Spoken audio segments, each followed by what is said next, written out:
अदृश्य मित्र। मोहित एक साधारण युवक था जो एक छोटे से शहर में रहता था। उसकी जिंदगी बड़ी ही शांत और सीधी सादी थी। वह हर दिन ऑफिस जाता, शाम को घर लौटता और अपनी किताबों के साथ समय बिताता। पर उसकी जिंदगी में एक अधूरापन था, कोई ऐसा जिससे वह अपने दिल की बात कर सके। एक दिन जब वह ऑफिस से लौट रहा था, अचानक एक बूढ़े व्यक्ति ने उसे रोका। वह व्यक्ति अजीब सा दिख रहा था, उसकी आंखों में एक गहरी चमक थी। उसने मोहित से कहा, तुम्हारी जिंदगी में एक दोस्त की कमी है ना? मोहित थोड़ा हैरान हुआ, लेकिन उसने सिर हिला दिया। बूढ़ा व्यक्ति मुस्कुराया और बोला, अगर मैं तुम्हें एक ऐसा दोस्त दूं जो तुम्हारे साथ हर वक्त रहेगा तो कैसा लगेगा? मोहित को यह सुनकर बड़ा अजीब लगा, लेकिन उसने हंसते हुए कहा, ऐसा दोस्त अगर सच में हो तो मुझे खुशी होगी। बूढ़े व्यक्ति ने अपनी जेब से एक छोटा सा कांच का टुकड़ा निकाला। वह टुकड़ा किसी पुराने आईने जैसा दिखता था। उसने कहा, इस आईने को अपने पास रखो, इससे तुम्हें तुम्हारा अदृश्य मित्र मिलेगा। मोहित ने अनमने ढंग से वह आईना ले लिया और धन्यवाद कहकर घर आ गया। शाम को मोहित ने वह आईना निकाला और उसमें देखा। पहले तो कुछ नहीं हुआ, लेकिन जैसे ही उसने उसे ध्यान से देखा, अचानक उसमें एक आकृति उभर आई। वह आकृति एक युवक की थी जो मोहित की ही उम्र का लग रहा था। वह युवक मुस्कुराया और बोला, नमस्ते मोहित, मैं तुम्हारा नया दोस्त हूँ। मेरा नाम आर्यन है। मोहित की आंखें विस्मय से फैल गईं।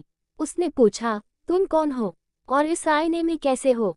आर्यन हंसा और बोला, मैं तुम्हारा अदृश्य मित्र हूँ। इस आईने के जरिए मैं तुम्हारे साथ जुड़ा हूँ। मैं तुम्हारे हर सुख दुख में तुम्हारे साथ रहूंगा। मोहित को यकीन नहीं हो रहा था, लेकिन धीरे धीरे वह आर्यन से बातें करने लगा। आर्यन ने उसे समझाया कि वह सिर्फ मोहित से बात कर सकता है और उसे सलाह दे सकता है। जिंदगी में बदलाव। मोहित की जिंदगी बदलने लगी। जब भी वह उदास होता, आर्यन उसे हंसा देता। जब भी उसे कोई मुश्किल आती, आर्यन उसे सही रास्ता दिखाता। एक दिन ऑफिस में मोहित के प्रोजेक्ट को लेकर दिक्कत आई।